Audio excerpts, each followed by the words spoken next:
অনেক দিন পর পছন্দের খাবারটি রান্না করলাম। শুধু যে আমার একার পছন্দ তেমনটা না, আমরা দুজনেই খুব পছন্দ করি, তবে সময়ের জিনিস সময়েই বেশি ভালো লাগে। নমস্কার, কেমন আছেন সবাই? আজ হলো বুধবার আর এখন বাজে সকাল 8টা। রান্নাঘরে এসে প্রথমে চাল ডাল ধুয়ে নিচ্ছি খিচুড়ি রান্না করার জন্য।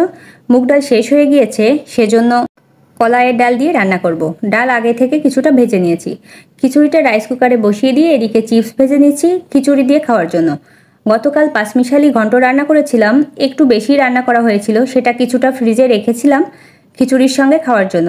আসলে গতকাল প্ল্যানিং করে রেখেছিলাম কিছুটা ঘন্ট ফ্রিজে রেখে দেবো আর আজকে সকালে খিচুড়ি রান্না করব, কারণ খিচুড়ির সঙ্গে নিরামিষ ঘন্ট খেতে আমার বেশ ভালো লাগে। এদিকে দুপুরের রান্নার জন্য মাছ ভিজিয়ে রাখছি আর বাঁধাকপিটা ধুয়ে নিচ্ছি, কারণ এখনই কেটে রাখবো, যেহেতু ফ্রি আছি। সকালের খাবারটা একটু পরে খাবো। কপি কাটতেও যেমন অনেকটা টাইম লাগে, আবার রান্না করতেও অনেক বেশি টাইম লাগে। বাঁধাকপির ঘন্টটা আলু দিয়ে রান্না করব, তাই আলুগুলো ছোট ছোট টুকরো করে কেটে নিয়েছি। এখন সকালের খাবার খেয়ে নেব। ঘন্টটা ফ্রিজ থেকে বের করে গরম করে নিয়েছি। খিচুড়ি, পাঁচমিশালি ঘন্ট আর চিপস ভাজা, মজার একটা খাবার। সকালের খাবারটা সেরেই দুপুরের রান্না শুরু করে দিলাম। বাঁধাকপির ঘন্ট রান্নার জন্য আলুগুলো ভেজে নিয়েছি, তারপর ওই তেলেই পাঁচফোড়ন, তেজপাতা, শুকনো মরিচ দিয়ে লবণ, হলুদ, কাঁচামরিচ আর আদা বাটা দিয়ে কপি ভালোভাবে সাঁতলে নিচ্ছি। বাঁধাকপির ঘন্ট আমার অনেক পছন্দের একটা খাবার, আমার হাজবেন্ডও খুব পছন্দ করে, তবে শীতকালে এর টেস্ট অনেক বেশি ভালো লাগে। শীতকালে অনেক বেশি সবজি পাওয়াও যায়, বাঁধাকপি, ফুলকপি, পালং শাক এগুলো খেতে একটু বেশি ভালো লাগে।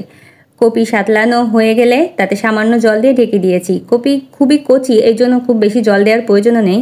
তারপর মাছগুলো হালকাভাবে ভেজে নিয়েছি আর এদিকে মাছ ভাজা হওয়ার পর মনে পড়েছে যে সবজি কাটা হয়নি, তাই সবজি আর মরিচটা কেটে নিলাম। মাছের ঝোল আমি আলু আর মুখি কচু দিয়ে রান্না করব। তেলে কালো জিরা ফোড়ন দিয়ে আলু আর কচুগুলো ভেজে নিচ্ছি। এদিকে কপির ঘন্টটাও হয়ে গিয়েছে, দিয়ে দিলাম গরম মশলার গুঁড়া। এবার ভালোভাবে মিশিয়ে নিয়ে নামিয়ে নিচ্ছি। দুইটা ছোট ছোট কপি হলেও বেশ অনেকটাই হয়েছে, অবশ্য কিছু আলু দেওয়া হয়েছে।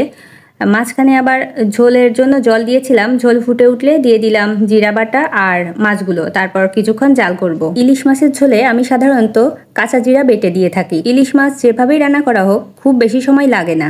আজকের মতো তো রান্নাবান্না কমপ্লিট, ঝোলটা নামিয়ে নিলাম আর তারপর সব কিছু ডাইনিং টেবিলে এনে গুছিয়ে রাখলাম। মাত্র 2টা আইটেম রান্না করেছি, কিন্তু অনেক সময় লেগেছে, কারণ বাঁধাকপির ঘন্ট রান্না করতে অনেকটা বেশি সময় লাগে। এবারে রান্নার জিনিসগুলো ধুয়ে নিচ্ছি। যদিও রান্নার মাঝখানে অনেকগুলো জিনিস ধোয়া হয়ে গিয়েছে, আমার রান্না করতে আসলে একটু বেশি জিনিস লাগে, এই জন্য রান্নার ফাঁকে ফাঁকেই ধুয়ে নিই, তাতে বেশি জিনিস একবারে জমা হয় না। রান্নাঘরের কাজ শেষ করে ডাইনিং রুমে এসে সেন্টার টেবিলটা ক্লিন করে নিচ্ছি।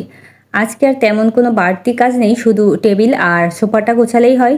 এই গরমে বেশি কাজ করার ইচ্ছাও নেই। স্নান করার সময়টাও হয়ে এসেছে, এত গরম, স্নান করতে পারলে যদি একটু শান্তি লাগে। এই তো মোটামুটি সব কিছু গোছানো কমপ্লিট। আর এটা হচ্ছে একবারে সন্ধ্যার পরে চা তৈরি করছি, যদিও অনেক গরম, তবু সন্ধ্যার সময় 1 কাপ চা হলে বেশ ভালো লাগে। আর আজকের মতো ভিডিওটি এখানেই শেষ করছি। ভিডিওটি যদি ভালো লাগে অবশ্যই লাইক, কমেন্ট, শেয়ার করবেন। সবাই ভালো থাকবেন, সুস্থ থাকবেন।